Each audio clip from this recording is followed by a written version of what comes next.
నిన్న గౌరవ తెలంగాణ రాష్ట్ర గౌరవ ముఖ్యమంత్రి గారు క్రెడాయ్ అని చెప్పని నిర్మాణ రంగ సంస్థకు సంబంధించిన ఒక ప్రొఫెషనల్ ఆర్గనైజేషన్ వాళ్ళు నిర్వహించిన సభలో మాట్లాడారు. అంతకంటే ముందు జెండా వందన పండుగ సందర్భంగా గోల్కొండలో మాట్లాడినారు. ఈ రెండు కూడా పసలేనటువంటి ఒక ప్రసంగాలు. ప్రజలకు కానివ్వండి, ముఖ్యంగా నిర్మాణ రంగంలో ఉన్న పెద్దలకు కానివ్వండి, ఏ రకమైనటువంటి ఒక విశ్వాసం కల్పించకుండా ఒక డొల్లతనంతో ముఖ్యమంత్రి రేవంత్ రెడ్డి గారు మాట్లాడి నిర్మాణ రంగాన్ని ఇప్పటికే కుదేలైపోయి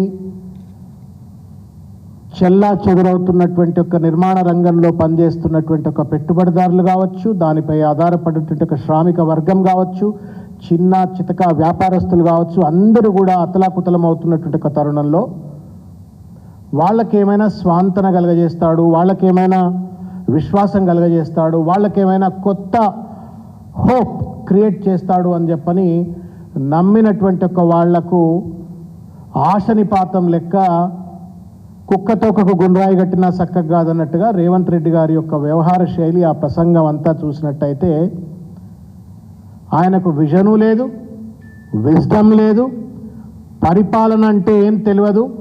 ఎంతసేపటికి కేసీఆర్ గారిపైన, కేటీఆర్ గారిపైన పేరు చెప్పో పేరు చెప్పకనో దుమ్మెత్తిపోయాలా, మోకా దొరికితే చంద్రబాబు నాయుడు గారి భజన కొట్టాలా. ఇది తప్ప ఆయనకి ఇంకొక దుగ్ధ కానీ, సోయి కానీ, బాధ్యత కానీ ఉన్నట్టుగా రేవంత్ రెడ్డి గారు వ్యవహరించలేదు. చాలా బాధ కలిగించేటువంటి ఒక అంశం.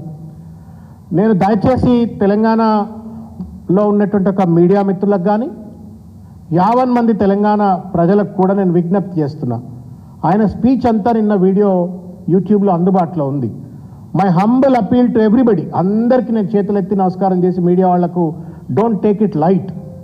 బికాజ్ నిర్మాణ రంగం బాగుంటే హైదరాబాద్ బాగుంటుంది, హైదరాబాద్ బాగుంటే హైదరాబాద్లో ఉన్నటువంటి ఒక లక్షలాది మందికి ఉద్యోగాలు వస్తాయి, లక్షలాది మందికి ఉపాధి అవకాశాలు వస్తుంది. It is a revenue engine. Hyderabad is a revenue engine for Telangana. ఆ రెవెన్యూ ఇంజన్కు ప్రధానమైనటువంటి ఒక కాంట్రిబ్యూటరు రియల్ ఎస్టేట్ రంగం, నిర్మాణ రంగం. దాన్ని చెల్లా చెదురు చేసినట్టుగా నిన్న మాట్లాడింది తప్ప ఏమాత్రం కూడా ఆశ్వాసన కల్పించలేదు. కాబట్టి it's a very very important speech. ఏం మాట్లాడుతున్నాడు, ఏం ఆశ్వాసన ఇస్తా ఉన్నాడు, ఏమి నమ్మకం కలగజేస్తుండ అనేటువంటి ఒక అంశం మీరైనా తెలుసుకోవడం కోసమైనా సరే నేను విజ్ఞప్తి చేస్తున్నా. ఇది గూగుల్లో కొడితే ఆయన స్పీచ్ ఆడియో వినొచ్చు, వీడియో వినొచ్చు, టెక్స్ట్ కూడా బహుశా అందుబాటులో ఉంటుంది, పేపర్లలో వచ్చి ఉంటుంది. దయచేసి చదవండి. ఇది సొల్లు పురాణం. ఒక విజన్, విజ్డమ్ ఉన్నటువంటి వాడు ఎవడు కూడా, ముఖ్యమంత్రి కుర్చీలో కూర్చున్నటువంటి వాళ్ళు, బాగా బాధల్లో ఉన్నటువంటి వాళ్ళు, కుదేలైపోతున్నటువంటి ఒక నిర్మాణ రంగానికి సంబంధించిన వాళ్ళతో మాట్లాడినప్పుడు కాన్ఫిడెన్స్ కలిగించాలా, కొత్త ప్రాజెక్టులు ఏమొస్తున్నాయో చెప్పాలా, కొత్త ఉపాధి రంగంలో వస్తున్నటువంటి ఒక వెసులుబాట్లు కానీ, ఆపర్చునిటీస్ కానీ ఏంటి అని చెప్పాలా, ఏ దేశాలు, ఏ పెట్టుబడిదారులు ఎక్కడెక్కడి నుంచి వచ్చి ఇక్కడ పెట్టుబడులు పెట్టబోతా ఉన్నారు, వాట్ ఈస్ ద విజన్ అని చెప్పని దాన్ని ఆవిష్కరిస్తే కొంత కాన్ఫిడెన్స్ వచ్చి పెట్టుబడులు పెట్టే అవకాశం ఉంటుంది.